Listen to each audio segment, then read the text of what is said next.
This is going to be a video on chapter 9.6, which is about the equations of circles on a graph. So basically kind of taking circles and making them into algebraic equations that we could manipulate. So first off, let's remember what a function is, because this is going to be kind of an important distinction between circles and other things. So a function are equations, essentially, that give you exactly one y value for each x value. So for example, the linear function y equals 5x plus 10 gives you only one y value for each x you put into it. So for example, if I put in a 3 for x, then let's do this here. 5 times 3 plus 10 is 15. So this is the only way I can get 15 using this function. The only way I can ever get 15 is if I plug in 3 for x, and there's no other number that will give me a 15 for x or for y unless I plug in a 3 for x, right? I can plug in a 4, a 10, a -6, a -20. I will never get 15 again unless I plug in a 3 for x. That's what it means to be a function. There's exactly one y value for each x number you put in. Graphically, what this means is that it passes the vertical line test. So that means if you draw any vertical line through the graph, it should hit it at only one point. So for example, this right here, if I just draw a line. This is a function because if I draw any vertical line, let's say I draw this vertical line right here, that's going to hit it at exactly 1 point. No more, no less. Exactly 1 point. Exactly 1 point. So a vertical line will hit the function exactly once and only once if it's a function. Another example of a function might be a parabola, like we just talked about before, right? So a parabola, again, passes the vertical line test. The graph will hit the parabola only once, once, once, once, once, right? Nowhere will it hit it twice. Even some weird things can be functions, like this right here. That's a function. It might not look like it at first, but once again, if you draw your lines, it will hit it only once any one time, right? Functions, another way of saying this is basically that the function should not double back on itself. So if it goes like this, we're good, we're good, we're good, we're good, we're good, we're good, we're good, we're good. As soon as it doubles back, then we have an issue because now it doesn't pass the vertical line test. So now it hits it more than one spot. Because what the vertical line test basically says is that, let's say this x was 10. If this is x equals 10, that means when x is 10, there's only one number you can get from that x is 10.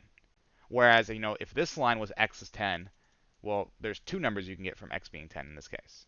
That means it's not a function. That's what the vertical line test basically is showing you. It's just on a graphical nature. Now, circles, as we can probably tell already, if you think about how a circle would look on a graph, are not functions. Because if I graph a circle, it's going to, by definition, double back on itself. So if I draw a circle here, that's a very bad circle, but we're going to pretend it's not.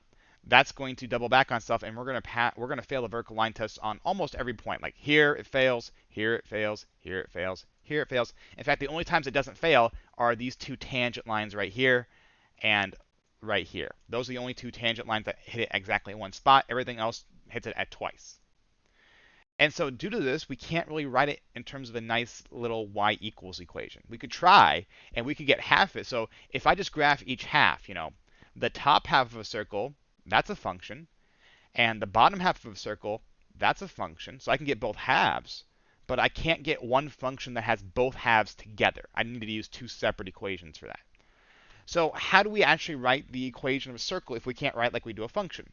Well, we go back to the basic definition, and that a circle is a set of all points that are equidistant from the center, which means they all have the same distance from a center point. It's called the radius, right? So let's look at how we might be able to use that to help us out here. So here's a circle. Here's the center. Let's pick a point, say, I don't know, 5, 6. This looks to be about 5, 6, maybe a little bit higher, but we'll call it 5, 6. How can I describe that point? Well, we know that it's going to be 6 over. Whoop, sorry, 5 over, not 6. I'm thinking about 5, 6, not 6, 5. So it's going to be 5 units over, 5 units to the right. Go. And 4 or 6 units up. So we go 6 units up. So it's 5 units right and 6 units up. And that's the distance.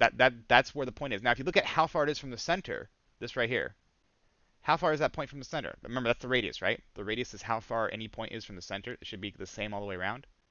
Well, this should kind of pop in ideas, right? Where if this is a right triangle, left and right, then maybe we can use some Pythagorean theorem here, yes? So right here, r squared would be equal to 5 squared plus 6 squared. And then we can square root both sides if we want to. So root here and root here. And we get r is equal to the square root of 5 squared plus 6 squared. And that is the equation for the radius for that point. Now here's the thing. That's going to be true for every single point, right? If I pick this point right here, let's say this is point, I don't want to use the same one. Let's say here, let's be that -3, we'll call it 7. Again, it's not exactly on 7, but we'll say it for easy's sake here. This is -3, comma 7. So this distance right here is going to be the same thing. It's going to be the square root of -3 squared plus 7 squared, -3 being in parentheses. But this r should be the same as this r, right? Because it's a circle. So the radii should be equal. So this right here should always be equal to this right here, right? Because, again, it's a circle. So this is all going to pan out here. So then the question becomes, okay, how do we formalize this? How can we get this to be a function, a graphical thing that we can do that maybe you can then plug into our calculator, or at the very least that we can work with some x and y's in here. So let's figure out what this is representing here. So this 5, we'll go back to our blue triangle here. This 5, that's representing the what? Well, it's representing the left and right distance, right? Which is, on a graph, left and right distance being x. So this 5 is our x. You can probably tell where this is going, right? So the 6 here, well, what does that represent? Well, 6 is the up and down distance. Ergo, 6 is probably going to be our y. So in this case here, if we replace these numbers here, we can say, all right, well, this just means that r is the square root of whatever x number we have squared plus whatever y number we have squared.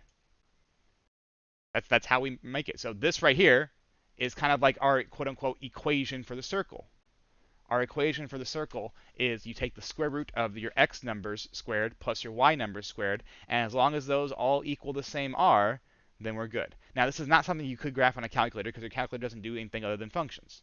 Now, you could try to do this on a calculator, and you could make it work. You'd have to use multiple functions. Again, you have to kind of split this between the bottom and the top graph. But normally, you would not try to graph this on your calculator. Although, like I said, it is possible. It's just a little trickier.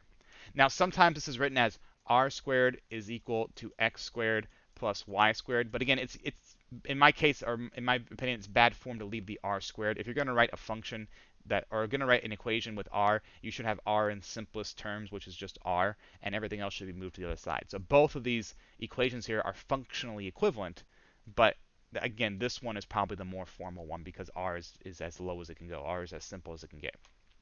Now, obviously, this is only if it's in the center, right? If I move this center point over to like right here, well, then it becomes a little bit trickier, although not much. So this is basically a translation to the left. If I translate this graph left and up, or right and down, or any other kind of combination, that's going to alter this function a bit because this assumes that the center is at the origin. This only works if the center is equal to the origin, this equation, to describe a circle. Well, how do I make it work if the center is not at the origin? Well, that's what we're going to do here. So if you have a center at hk, remember h being some random x, k being some random y, the equation looks like this. R is equal to the square root of x minus h squared plus y minus k squared. So that is the function of any circle with a center at h and k. And just to recap here, x is the x coordinate that you have or that you're looking for. Y is the y coordinate that you have or that you're looking for. H is the center x coordinate. K is the center y coordinate. And r is the radius. Okay. Remember, these are both x and y coordinates of point on circle. So what do I mean by that? Because again, we have two x and y coordinates. This might be confusing to some. So if I draw a circle here, let me say if I draw a circle over on this side, and this is my center. This is where h and k are. The h and k of this point, of this center point, is my h and k. The x and y rather of this center point are my h and k. This right, if I were to pick a point like right here, these would be my x and y numbers. So these are your x and y's in your equation. These on your center, the x and y coordinates on your center, are your h and k numbers. So on the circle, x and y; on the center, h and k. Okay? And then remember, r is the radius, which is the distance between these two numbers, these two values. All right, so let's practice a little bit. Write the equation of a circle centered at -1, 2 and a radius of 9. Okay, so my center, my h is -1, my k is 2, so my radius is 9. So the equation be 9, which is the radius, is equal to the square root of x minus h squared, whoops, one more parentheses, plus y minus k squared. And doing some simplification, x minus -1 is usually just x plus 1, right? Because minus negative means plus y minus 2 squared. And this would be your equation. This would be the equation of that circle. Notice here it's not solve for y, it's not solve for x. You have a number on the left, you have your stuff on the right. Okay? So that's how you would leave it. This is the answer to that expression. You don't need to solve for x, you don't need to solve for y. You should basically have it right in this form here. X minus h, in this case it's a plus because it's a negative, but x minus h squared plus y minus k squared square rooted equals your radius. Now, obviously, again, be careful because they might throw this at you where they tell you the diameter is 10. So if the diameter is 10, you do a little mental math here. Radius is 10 over 2, which is 5, and then you use that. So 5 is equal to the square root of x minus 4 squared plus y minus -5. Again, minus negative means you're doing a plus, so plus 5 squared. And then we're done. Okay? So just, again, be careful when they give you the diameter to make sure you cut it in half. And then they might even give you the circumference. So the circumference is 47. Well, how the heck do we do that? Well, remember the circumference is equal to 2 pi r. So if the circumference is 47, I can actually solve for my radius by dividing both sides by 2 pi. If I divide by 2 pi, this goes away. And then if I have 47 over here, well, let's see here. Well, there it goes. So 47 divided by 2 pi gives you 7.5. And then now I have my radius to use in my equation. So 7.5 is equal to the square root of x. Well, x minus 0 is just x. So it's just going to be x squared. If you want to put minus 0 there, you can, but it's really just going to be x squared plus, in this case, it'd be y minus 3 squared. Remember, it's minus k and minus h, not plus. So it's y minus 3, not y plus 3. The only reason I did a plus here and here was because I was subtracting a negative number. That's why I turned it into a plus. But this would be the equation, right? So you can get the equation of a circle as long as you have the circumference, the diameter, or if they directly give you the radius. And then you have the center point. As long as you have the center in one of these, you can get the equation of that circle. Right? Now, what if you don't have one of those? This is the more complicated procedure. What's the equation if you have the center and a point? So I don't have the radius or the circumference or the diameter. But remember, the distance from the center to a point is the radius. That's the definition of radius, is if I have this circle here, and this is at the point -2, 4, and then over here I have the point -6, 7. The radius is how far it is between these 2 points. That's the radius. The distance right here is the radius. Well, I have a distance formula. Remember, distance formula, distance is equal to the square root of, and it should look kind of familiar here, right? x1 minus x2 squared plus y1 minus y2 squared, right? Doesn't that look a little similar, perhaps? Maybe because it is basically the same thing, right? This is all Pythagorean theorem, folks. The entire thing here is just one big giant Pythagorean theorem application. So basically, to find your radius, you're going to find that distance. So to find that distance, you're going to plug in your numbers. So what's your x number? Remember, x1 and x2 don't really matter how you type them in if you're just finding the radius. But if you want to be kind of consistent, you'd use the point number first, and you'd use the center number second. Remember, that's kind of how the that's kind of how the circle equation goes, is x minus center. So if you want to be consistent, you could do it that way, which is what I'm going to try to do. So point minus center. So point of x minus center's x squared plus y point minus center y, which is 4. I'm not sure why I put parentheses there. 4 squared. So doing some mental math here, we get negative 6 plus 2 squared plus 7 minus 4 squared. Let's see, this is going to be negative 4. This is going to be positive 3. Negative 4 squared is 16. Make sure you remember that negative 4 times negative 4 is a positive 16. There should never be any negative numbers in here when you go to take the square root. You should never be square rooting a negative number. And then 7 minus, 3 squared is going to be 9. 16 plus 9 is going to lead you to have 25. And the square root of 25 is 5. So this right here is my distance, which is my radius. Or the distance here, by definition, is the radius. So now I have my radius, now I have my center, and now I can go make my equation. So x minus negative 2 squared plus y minus 4 squared is equal to 5. There is my circle equation for this. So this is probably the hardest one to do, but again, it's really no different than, once again, just using Pythagorean theorem, which in this case is the distance formula version of it, to find the radius. And then once you find the radius, you just go back to doing what you did for these three. Okay? Find the radius takes a little bit longer, but you're really just plugging in the 2 points they give you. And again, it doesn't really matter if you switch these up. If I did negative 2 up front and 6 in the back, or if I did 4 up front and 7 in the back, I get the same answer. Now, when I go to make my equation, I want to make sure that I'm using the center numbers here. This is the center and the center. I don't want to use negative 6 and 7 when I go to write my equation. I just use those temporarily to find my radius. And then I go back to using the center in my equation. That's one of the things you want to make sure you look out for. And then what if I want to find some intersections here? So what if I want to find out, hey, well, I have a circle here. Maybe it represents some sort of function on life here. And I have a line here. I want to figure out where would they cross. At what point would they intersect? Maybe I'm doing some architecture, planning out a blueprint or something. Where would they cross? And how often? Because remember, there's 3 possible answers for this. If I have a circle and a line, they could cross twice, they could cross once, or they can just not cross at all. So we have 3 possible cases in this situation. How do we figure out which one do we have? Well, we simply take this linear equation and we sub it in to the circular equation.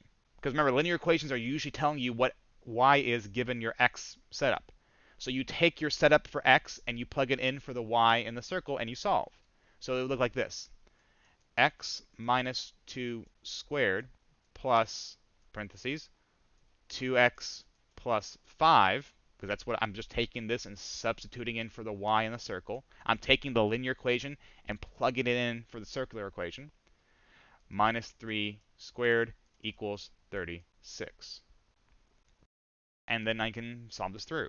Now, note that, well, let me just go through this here. So if I have this here, okay, make sure that the linear equation is already solved for x. If it's not solved for x, then you may have to solve it for x first and plug it in there. So sometimes they might have given you something like, y minus 5 equals 2x. Figure out where this line crosses this circle. Well, again, in that case, you'd want to solve for x first, so you get y equals 2x plus 5, and then you would plug that in for your values there. So again, just make sure that the linear equation is solved for x first. So let's go ahead and do that. So we have x minus 2 squared plus 2x. Let's see here. Positive 5 plus negative 3, or positive 5 minus 3 is going to give you positive 2. So 2 squared is equal to 36. And so let's see here. Let's FOIL this out here. So remember, x minus 2 squared is x minus 2 times x minus 2. So that means that we're going to FOIL here, right? So x and x make x squared. Negative 2x, that'd be negative 4x. And then negative 2 and negative 2 would make positive 4. I kind of did some quick foiling there just because I'm assuming that most of us are caught up on that. If you don't know necessarily how to do it, let me know. Or again, you might want to do it by hand here just to make sure that you know I'm getting the right answer. And then over here, this one's a little bit more complicated. 2x plus 2 times 2x plus 2. Well, 2x and 2x are going to make 4x squared. 2x times 2 is 4x. 2 times 2x is 4x. Together, those would make 8x. And then 2 and 2 would make 4 is equal to 36. And then we combine our like terms. So x squared and 4x are going to give me 5x squared. Negative 4x and positive 8x would give me positive 4x. And then positive 4 and positive 4 would give me positive 8. Equals 36. And then, unfortunately, as you can see here, we have a quadratic situation, right? So when you have a quadratic situation, that means that you're going to need to either factor or use the quadratic formula to solve. In this case, I'm just going to go ahead and use the quadratic formula because I don't want to bother thinking about whether this factors or not, to be honest. So minus 36, minus 36. Whenever you have a quadratic, unless you're using one specific method, you want to make sure you get it equal to 0 first. So plus 4x. This would be minus, whoops, 4x. This would be minus, what's 8 minus 36? That'd be, I just want to make sure I do it correctly here, so I'm going to cheat and use a calculator here. Negative 28. So minus 28 is equal to 0. Now, actually, I'm going to see if this factors here first real quick, because remember, if you're going to factor this, you're looking for two numbers. Well, first off, 5x squared. How's that factor? Well, 5x squared factors into 5x and x. That's the only way that I can split. So I'm looking for what number here can I put, and what number here can I put, such that when I take this number and multiply it to 5, and I take this number and multiply it to x, they're going to add to 4x, and when I take these numbers and multiply them together, they're going to get me negative 28. So what are some numbers that multiply negative 28? Well, that'd be, let's see here, negative 4 and 7 multiply to negative 28, as do negative 7 and 4. So let's see, if I put negative 7 here and 4 here, would that work? Well, no. Negative 7 times 5 is negative 35, plus 4 is going to give you, not 4, essentially. So that's going to be outside the bounds there. Neither would negative 4 and 7. Those would also not work because, again, I wouldn't get 4 when I add them together. Some other numbers that multiply 28, 2 and 14. That seems promising, actually. So if I do, say, 2 negative and 14. Well, if I put a negative 2 here and a positive 14 here, so negative 2 times 5x, that'd be negative 10x. And 14 times x, that'd be 14x. And negative 10x plus 14x does indeed give me positive 4x. So that's a factored. So this plus and plus. So x plus negative 2 and 5x plus 14 is the factored form of this. Okay. So once again, just to make sure you're aware, 14 and negative 2 multiply to negative 28. Negative 2 times 5 plus 14 times x will give me 4x. And then 5x and x multiply to 5x squared. So this is the factored form of this.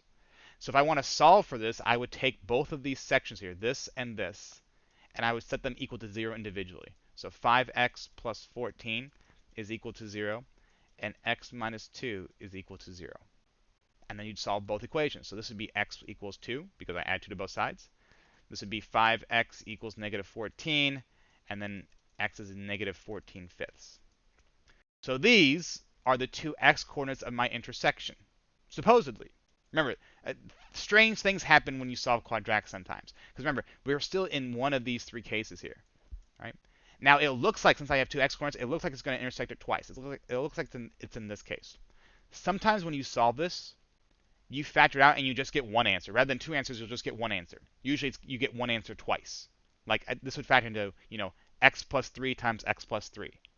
In that case, well, if this was, side note here, if this was, say, x plus 3 times x plus 3 equals 0, if that's what I got, well, my answer is going to be x is negative 3 for both. So I get one answer that works for both equations, in which case I'm in this situation, where the line and the circle cross, quote unquote, but they only cross at one point, which is why I only have one x. If I have two separate distinct answers, I have this situation. And sometimes I get an equation that I can't solve. Sometimes when you do this, you can't factor it, and when you use the quadratic formula, it doesn't work. By the way, for those that don't remember, the quadratic formula is opposite of b plus or minus the square root of b squared minus 4ac all over 2a, where a is the 5, the number from the x squared, b is the number from the x, and c is the constant. So these are a, b, c. If you plug these numbers into this formula, you would get these two answers out as well. I just prefer factoring when I can because I don't want to use this formula unless I have to. I thought I was going to, but then the factoring actually did end up working out nicely. So it worked out in this case. But if you do this and you get no answer or an impossible answer, then you're in this situation where the line and the circle don't cross at all, because that is a case. Sometimes they don't have any intersection. But in this case, since I have two distinct answers, I have my x numbers. Now I could plug this into the circle and try to solve for y, but why make life harder on myself, right? Let's go ahead and plug these into the linear equation, because that's going to be a much easier thing to check, right? So y equals 2x plus 5. I have two numbers I want to figure out, when x is 2 and when x is negative 14 fifths. Let's do the harder one first. So y equals 2 times negative 14 fifths plus 5. So if we do this here real quick, so see here, 2 times negative 14 fifths plus 5, negative 0.6. So our first point of intersection is negative 14 fifths and negative 0.6. And then what happens if I plug in a 2? So 2 times 2 plus 5. Well, 2 times 2 is 4, plus 5 is 9. Hopefully you can figure that out, right? That's a little bit easier than the top one. So this would be my second point is 2 comma 9. And therefore, boom, those are my two numbers. Those are my two intersection points. It's going to cross it at negative 14 fifths, negative 0.6, and 2 comma 9. So as you can see here, it's a little bit of work, especially in the middle here, right? Solving for x. And it all kind of depends on what quadratic you get, right? This quadratic ended up being factorable, even though it wasn't really a nice factoring, but it was doable. And again, there's three possible cases you could possibly deal with. You can deal with the case we just did right here, which is when you have two intersections. That's the most common, I would say. You can also deal with a case where there's only one intersection, like right here. In that case, once again, when you're solving your equation, you'll end up with a quadratic that only has one answer, like down here. Again, you'll get the same thing twice. If you get the same answer twice, then you only have one point of intersection. And sometimes when you go to solve it, if you type it into the quadratic formula, you'll get an answer like, inconclusive, or you try to square root a negative, and you're like, well, I can't square root a negative. How am I going to do this? In that case, you end up with this, where there is no solution. There is no intersection. Right? So again, just depends on what situation you have. If you have trouble with them, let me know. But like I said, there's one of three cases there. All right. So that's it for this video. As I said, the last part of it was kind of a doozy, I know, but rewatch it if you need to. Make sure it's cemented in your head there, and let me know if you have any questions. Otherwise, hope you enjoyed this video. Have a good rest of your day, night, or whenever.